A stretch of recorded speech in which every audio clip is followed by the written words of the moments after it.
Hello everyone, welcome to my channel. तो आज हम करने वाले हैं अपने जीके जीएस की न्यू सीरीज को। तो देखो स्टार्ट कर लेते हैं आज की सीरीज को।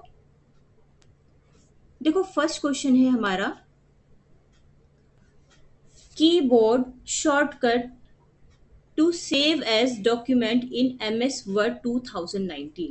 तो देखो एम एस वर्ड जो माइक्रोसॉफ्ट वर्ड 2019 है उसमें जो डॉक्यूमेंट को सेव एज करने के लिए कौन सा शॉर्टकट की है। ठीक है, तो देखो शॉर्टकट की में हमें दिया हुआ है F10, F11, F12, F9। Correct जो आंसर हमारा हो जाएगा ना, ये हो जाएगा F12। ठीक है, F12 होता है किसी भी डॉक्यूमेंट को सेव एज करने के लिए। ठीक है, तो ये हमारा करेक्ट आंसर हो जाएगा।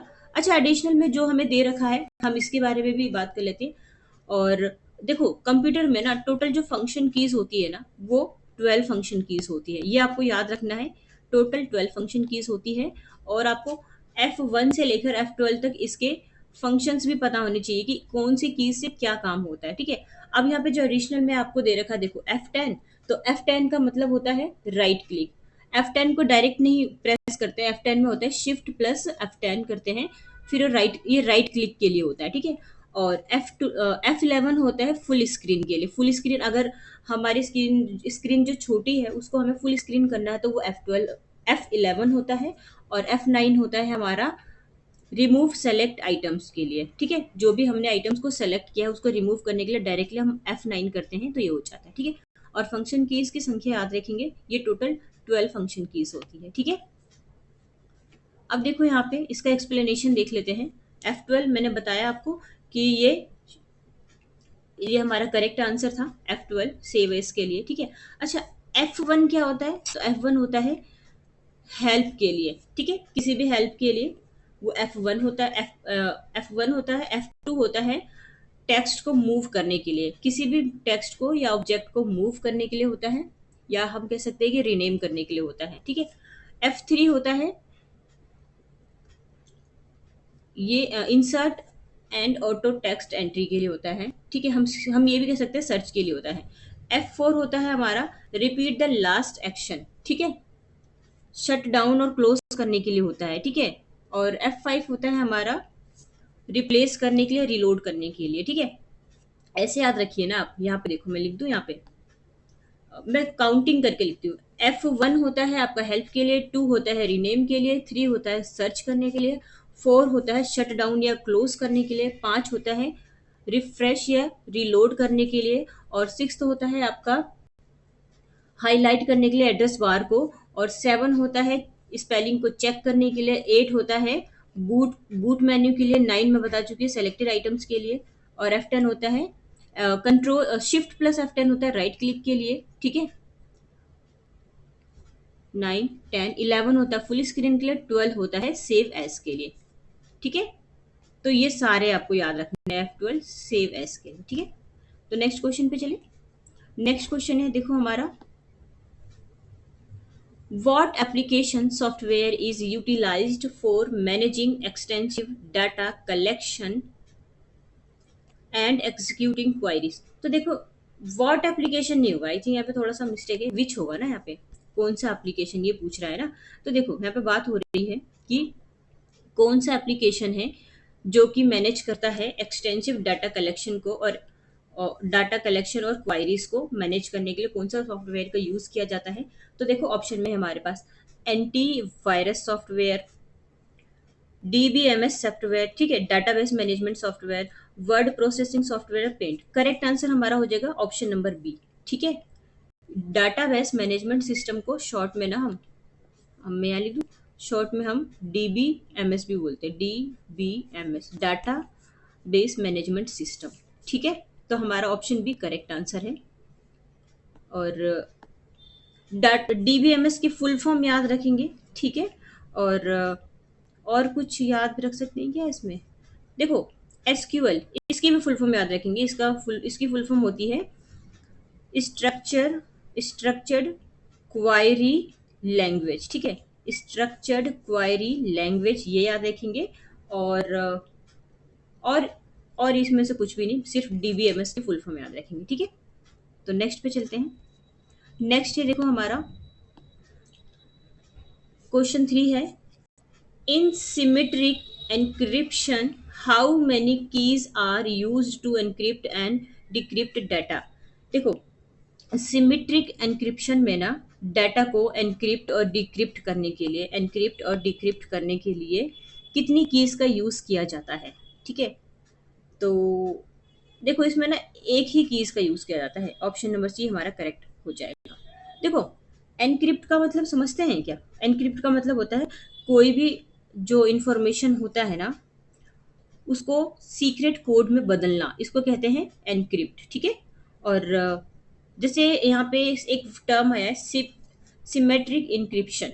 तो सिमेट्रिक इंक्रिप्शन का मतलब वही होता है प्राइवेट की। ठीक है, तो इसमें बेसिकली एक की का ही यूज किया जाता है। ठीक है, यहाँ पे लिखा है ना, देखो, वन की सिमेट्रिक एन्क्रिप्शन, या हम कह सकते हैं प्राइवेट की इज कॉल्ड प्राइवेट की हो गया, because the use of a single encryption की नेसेसिटीज दैट की इज ऑलवेज केप्ट प्राइवेट। इस चीज को प्राइवेट रखा जाता है। ठीक है, क्योंकि सीक्रेट कोड में बदला जा रहा है तो ऑब्वियसली प्राइवेट रखा जाएगा। ठीक है, तो ये याद रखेंगे।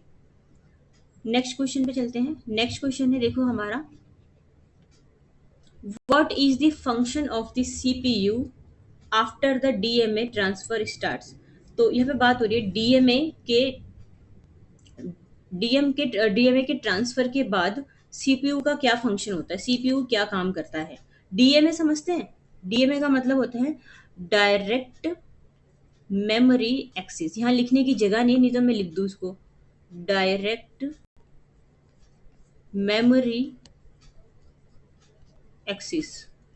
मैं आपको जो भी फुल फॉर्म बता रही हूँ ना, ये सारे याद भी रखने हैं, क्योंकि यहाँ पे डीएमए की फुल फॉर्म नहीं पूछा गया है, मैं तभी आपको बता रही हूँ ताकि आप इसको एडिशनल तौर पे याद रख सकें। ठीक है, तो डायरेक्ट मेमोरी एक्सेस इसकी फुल फॉर्म हो जाएगी। और क्या काम करता है ये, तो देखो, डायरेक्ट मेमोरी एक्सेस ना बेसिकली ये काम करता है, डाटा को ट्रांसफर करता है। ये क्या करता है, डाटा को मेमोरी और इनपुट आउटपुट के बीच में ट्रांसफर करता है। फिर भी एक बार पढ़ लेते हैं क्या बात हो रही है इसमें। एक मिनट, ये मैं इसको हटा दूं। देखो, फर्स्ट है हमारा, as long as the transfer is handled by DMA controller. ठीक है, it plays a role in entire data transfer, it remains inactive until DMA transfer, और इट एक्टिवली मैनेजेस बाय।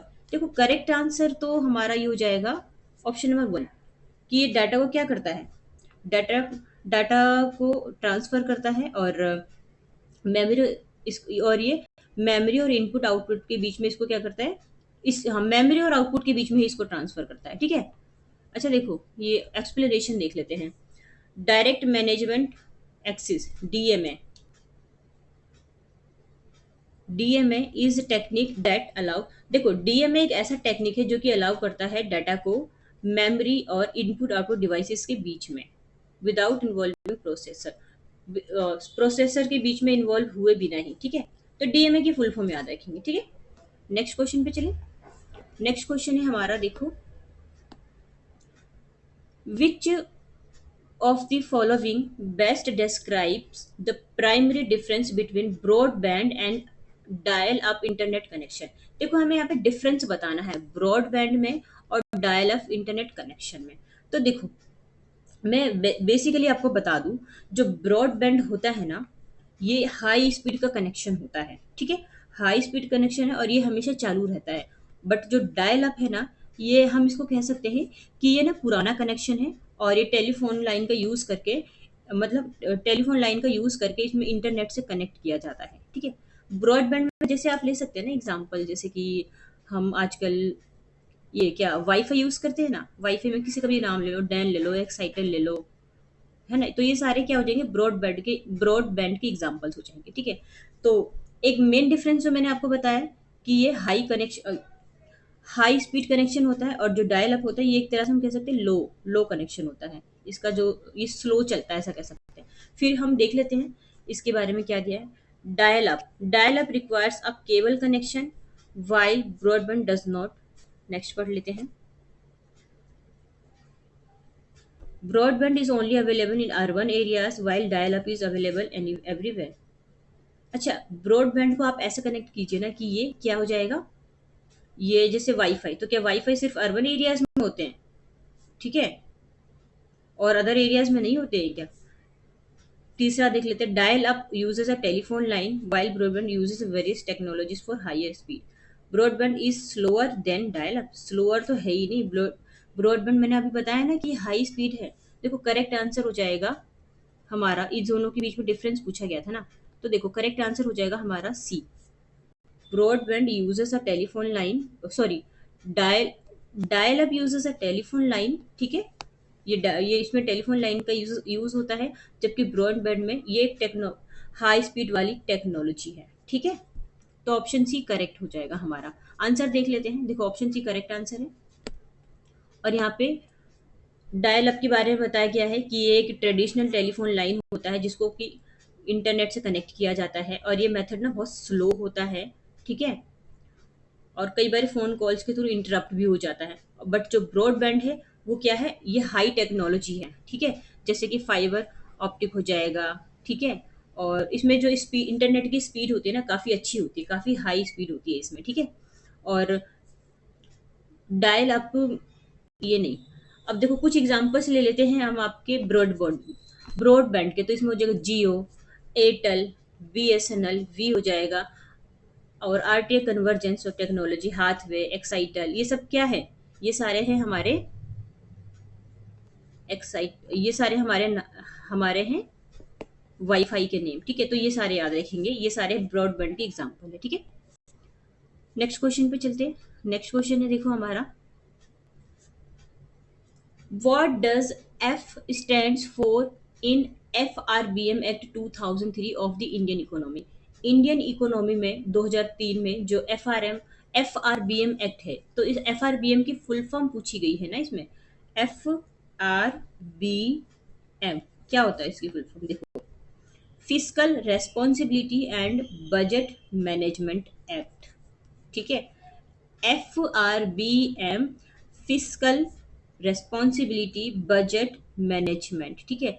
तो इसमें पूछा एफ किस चीज को रिप्रेजेंट करता है, तो एफ रिप्रेजेंट करता है फिस्कल को, ठीक है। ऑप्शन नंबर ए हमारा ये करेक्ट आंसर हो जाएगा, ठीक है। ये दिख रहा है आपको, फिस्कल, ये करेक्ट आंसर हो जाएगा, ठीक है। ये देखो ये एक्ट लाया गया था 2003 में, और इसका जो एम है वो क्या करना है, फिजिकल डिसिप्लिन को प्रमोट करना, इसके ट्रांसपेरेंसी को और इसकी अकाउंटेबिलिटी को, ठीक है। इंडिया के फाइनेंस के मैनेजमेंट में इसको प्रमोट करना, ठीक है। तो ये याद रखेंगे। FRBM की जस्ट फुल फॉर्म भी याद रखेंगे तो वो भी चलेगा आपको। नेक्स्ट पे चलते हैं। नेक्स्ट क्वेश्चन है हमारा देखो, with respect to sports NADA stands for, NADA की फुल फॉर्म बतानी है, तो देखो इजी क्वेश्चन है। तो नाडा की फुल फॉर्म होती है ना आपकी ये National Anti Doping Agency. Option number C दिख रहा है हमको, नेशनल एंटी डोपिंग एजेंसी, ये हमारा करेक्ट आंसर हो जाएगा। और नाडा में और क्या याद रखेंगे, तो देखो अच्छा नाडा में ना एक चीज ये भी याद रखेंगे कि ना इसको यूथ अफेयर्स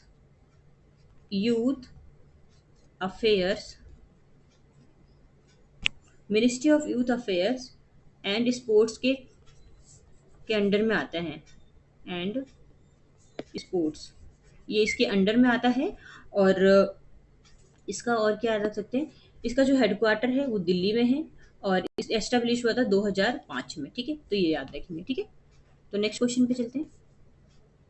देखो नेक्स्ट क्वेश्चन है हमारा, पीवीटीजीएस स्टैंड्स फॉर, पीवीटीजी की फुल फॉर्म बतानी है हमें। तो देखो बेसिकली ना इसकी जो फुल फॉर्म होती है ना, पीवीटीजी, तो ये होती है पार्टिकुलरली वल्नरेबल ट्राइबल ग्रुप्स।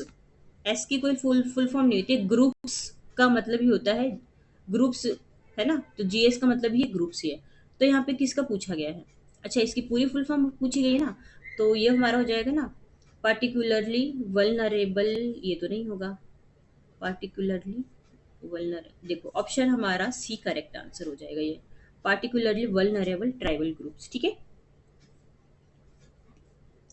अब यहाँ पे कुछ और है क्या याद करने के लिए, देखने नहीं, सिर्फ इसकी फुल फॉर्म याद रखनी। नेक्स्ट क्वेश्चन पे चलते हैं।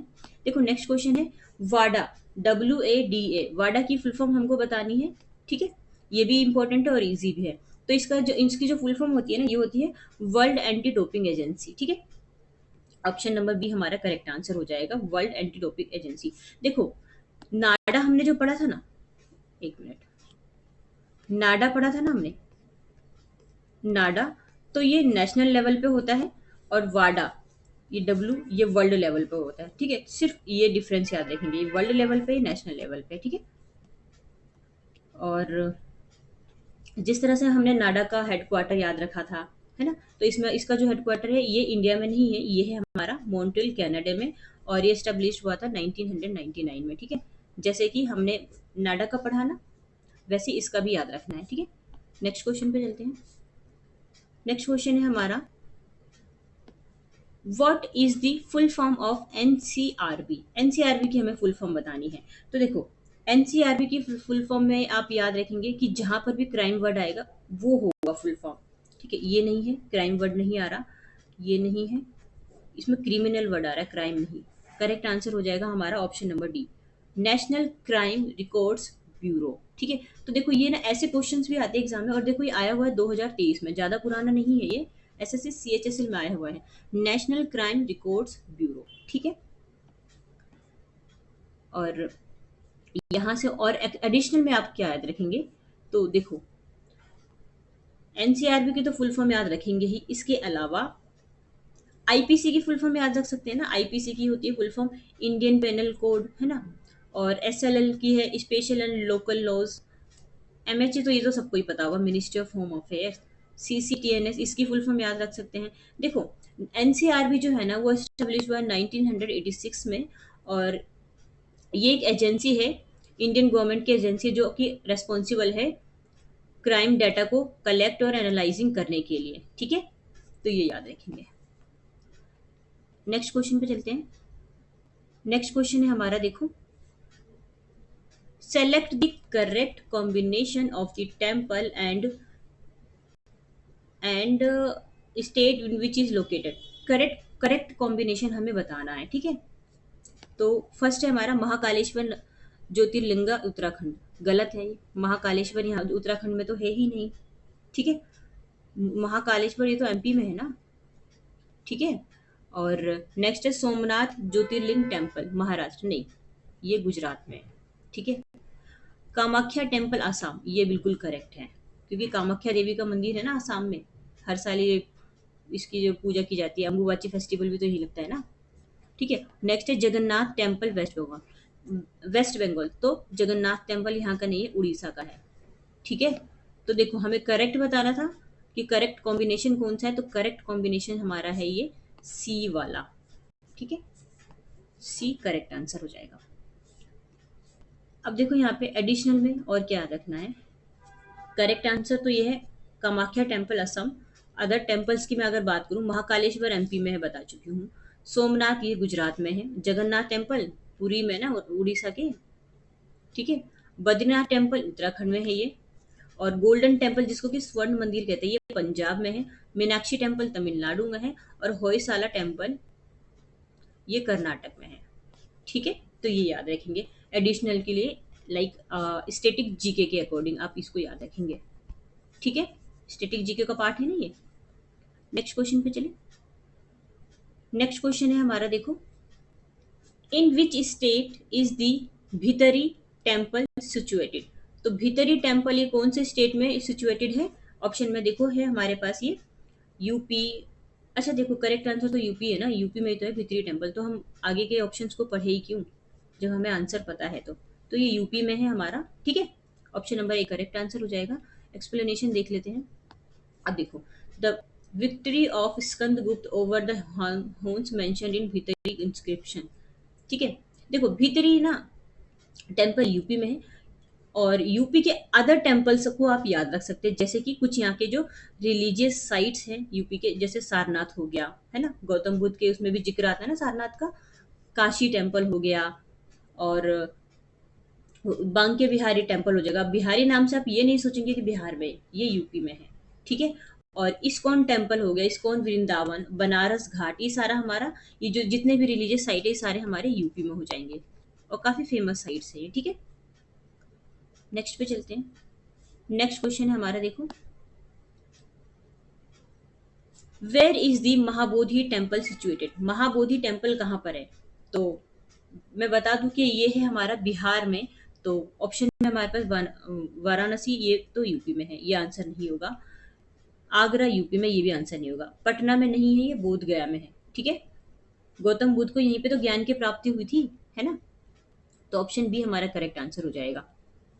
अब देखो यहाँ पे, बोध गया बिहार में, the Mahabodhi temple located on the banks of Niranjan river. ये जो महाबोधि टेम्पल है ना, ये निरंजन रिवर के किनारे लोकेटेड है। ये भी याद रखेंगे क्योंकि ऐसा एग्जामिनर पूछता है कि महाबोधि टेम्पल कौन से रिवर के बैंक पर है, कौन से रिवर के किनारे, तो ये निरंजन रिवर हो जाएगा। ठीक है, और ये फोर फोर होली साइट से, पवित्र साइट से गौतम बुद्ध की लाइफ का, बुद्धा गौतम बुद्ध जी के लाइफ का। ठीक है, अब इनको यहाँ पे देखो ज्ञान की प्राप्ति हुई थी, इसलिए भी काफी इंपॉर्टेंट है ये। ठीक है, और यहाँ पे और क्या, देखो बिहार के और कुछ फेमस टेम्पल्स याद रखेंगे, जैसे विष्णुपाद मंदिर हो जाएगा, मंगला गौरी टेम्पल गया में है ये, पावापुरी पावापुरी जल मंदिर ये नालंदा में है, जहाँ पे नालंदा यूनिवर्सिटी है, और मिथिला शक्तिपीठ ये दरभंगा में है। मिथिला शक्तिपीठ याद रखेंगे, दरभंगा वाला ये ज्यादा इंपॉर्टेंट है। ठीक है, नेक्स्ट क्वेश्चन पे चलते हैं। भीतर गांव brick temple is a good example of architecture of which of the following period? देखो भीतर गांव ब्रिक टेम्पल, ये कौन सा आर्किटेक्ट, मतलब ये कौन से पीरियड में ये फेमस रहा है, किसका अच्छा एग्जाम्पल रहा है ये? हम कह सकते हैं डायरेक्टली कि किसके पीरियड, किसके टाइम में ये बनवाया गया था। तो देखो ऑप्शन में है Mughal period, Gupta period, Maurya period, Chola period. तो करेक्ट आंसर हो जाएगा गुप्ता पीरियड। ठीक है, तो गुप्ता पीरियड में इसको बनवाया गया है गुप्ता पीरियड के टाइम पर। ठीक है, अब देखो यहाँ पे एडिशनल में आप क्या याद रखेंगे, भीतरगांव टेम्पल ये लोकेटेड है हमारा कानपुर यूपी में। ठीक है, और ये एक इंडिया का एक अर्लीस्ट टेम्पल है, जो कि हाँ, इसके ब्रिक्स से बना जो कि अभी भी है। ठीक है, और इसको बनवाया गया था 5th सेंचुरी में। ठीक है, और गुप्ता पीरियड के आर्किटेक्चर्स में जैसे कुछ कुछ और हो जाएंगे, जैसे कि अजंता महाराष्ट्र में है, अजंता एलोरा दोनों ही महाराष्ट्र में है, सारनाथ यूपी में है, अभी हमने पढ़ा है। ठीक है, ये सारे बने हैं गुप्ता पीरियड में। ठीक है, और दश अवतार टेम्पल देवघर में है, भीतरी टेम्पल गाजीपुर में, ये सारे मतलब यूपी के ही हैं। ठीक है, तो ये याद रखेंगे। नेक्स्ट क्वेश्चन पे चलते हैं। नेक्स्ट क्वेश्चन देखो हमारा, the Mukteshwari dance festival is held from 14 to 16 January at the Mukteshwar temple in the state of dash. देखो मुक्तेश्वर डांस फेस्टिवल ये कौन से स्टेट का फेस्टिवल है ये? तो देखो ऑप्शन में है उत्तराखंड, उड़ीसा, मध्य प्रदेश, हिमाचल। तो करेक्ट आंसर हमारा हो जाएगा ना ये उड़ीसा। ठीक है, उड़ीसा से रिलेटेड है मुक्तेश्वर डांस फेस्टिवल। ठीक है, अब देखो एडिशनल में देख लेते हैं उड़ीसा के और टेम्पल्स कौन कौन से हैं। तो देखो जगन्नाथ टेम्पल पुरी में है ये, सन टेम्पल कोणार्क में है, जिसको कि ब्लैक पगोड़ा के नाम से भी तो जाना जाता है। सन टेम्पल देखो हर स्लाइड में ना कहीं ये सन टेम्पल आ ही जाता है। ठीक है, तो ये इंपॉर्टेंट है आपके लिए। माँ तारा तारिणी टेम्पल ये पुरुषोत्तमपुर में है, ये उड़ीसा में ही, और लिंगराज टेम्पल ये भुवनेश्वर में है, और ब्रह्मेश्वर टेम्पल ये है हमारा भुवनेश्वर। ठीक है, तो भुवनेश्वर में ये दोनों ही हैं, ये दोनों याद रखेंगे, सारे उड़ीसा से ही बिलोंग करते हैं। ठीक है, नेक्स्ट क्वेश्चन पे चलते हैं।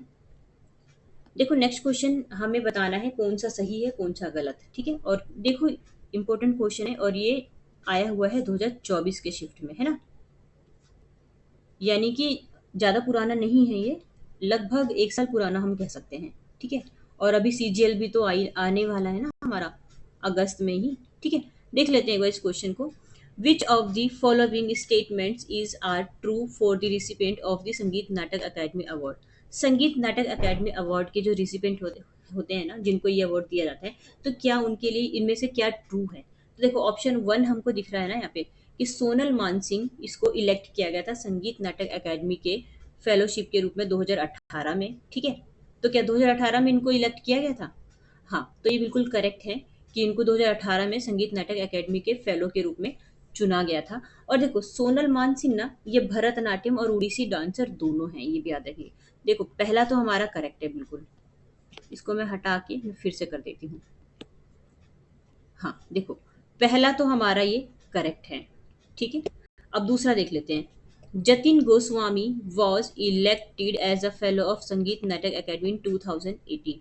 तो क्या जतिन गोस्वामी को भी संगीत नाटक फेलो, नाटक अकेडमी के फेलो के रूप में इलेक्ट किया गया था 2018 में? तो देखो ये भी करेक्ट है हमारा, पहला भी करेक्ट है, दूसरा भी करेक्ट है, ठीक है। अब देख लेते हैं third. Radha Sridhar received the Sangeet Natak Academy award in the year 2018 for her contribution to Kathak. अच्छा ये भी तो करेक्ट लग रहा है, क्योंकि उनको भी तो 2018 में मिला था, इन तीनों लोगों को ही 2018 में मिला है। क्या ऑप्शन में तो कहीं पे ऐसा तो दे ही नहीं रखा 1 2 3।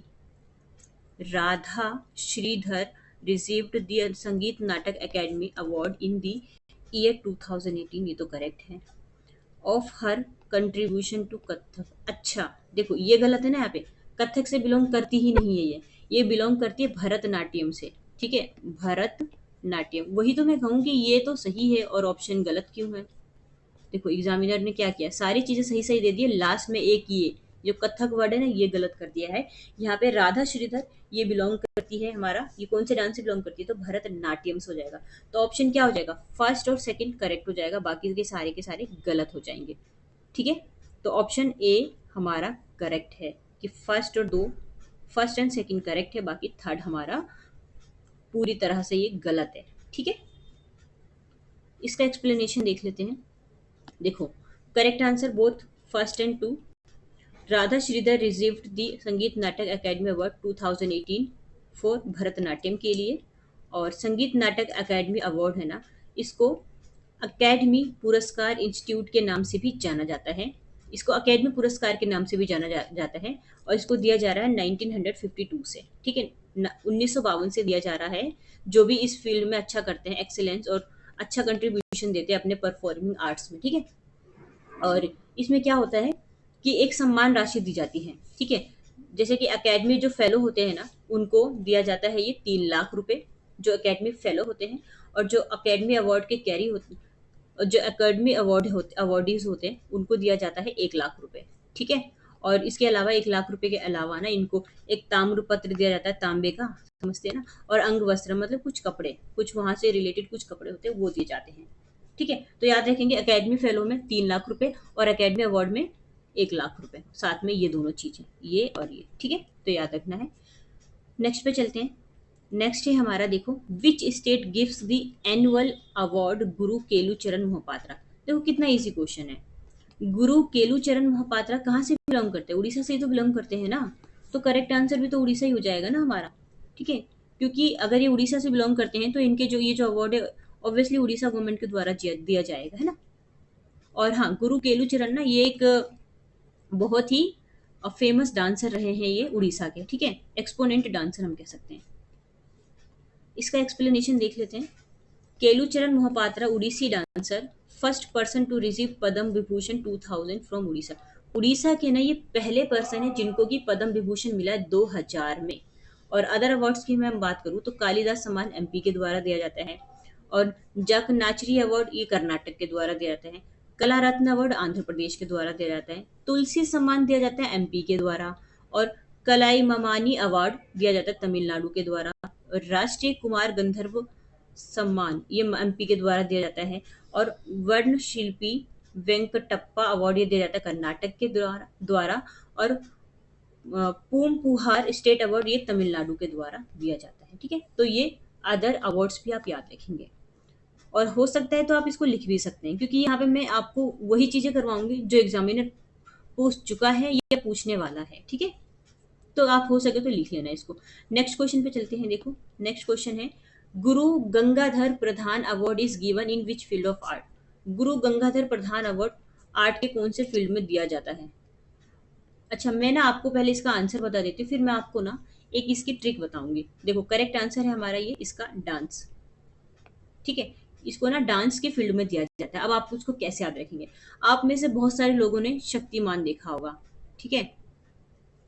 तो शक्तिमान क्या होता है, उसका जो एक रियल नेम क्या होता है, गंगाधर, है ना। और जब भी उसको शक्तिमान बनना होता है ना, वो ऐसे गोल गोल डांस करते करते शक्तिमान बन जाता है। तो आप याद रखेंगे गंगाधर क्या करता था, गोल गोल ऐसे घूम के वो डांस करता था। ठीक है, ऐसे गोल गोल घूमा, डांस किया ऐसे, और वो बन गया शक्तिमान। तो आप याद रखेंगे गंगाधर प्रधान अवार्ड ये डांस की फील्ड में दिया जाता है। ठीक है, अब देखो यहाँ पे कुछ अदर देख लेते हैं। गुरु गंगाधर प्रधान एन एमिनेंट उड़ीसी एक्सपोनेंट। देखो उड़ीसा से बिलोंग करते हैं, उड़ीसा मतलब उड़ना, मतलब मैं जस्ट आपको याद करने के लिए बता रही हूँ। देखो गंगाधर वैसे भी उड़ के तो आता था, उड़ के डांस करके आता था, तो उड़ीसा से याद रखेंगे, उड़ के आता था और ऐसे डांस करके आता था, तो डांस के फील्ड में दिया जाता है वो, है ना।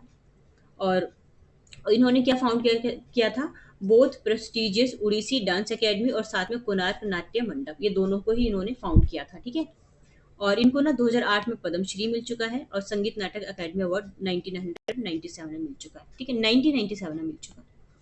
नेक्स्ट पे चलते हैं।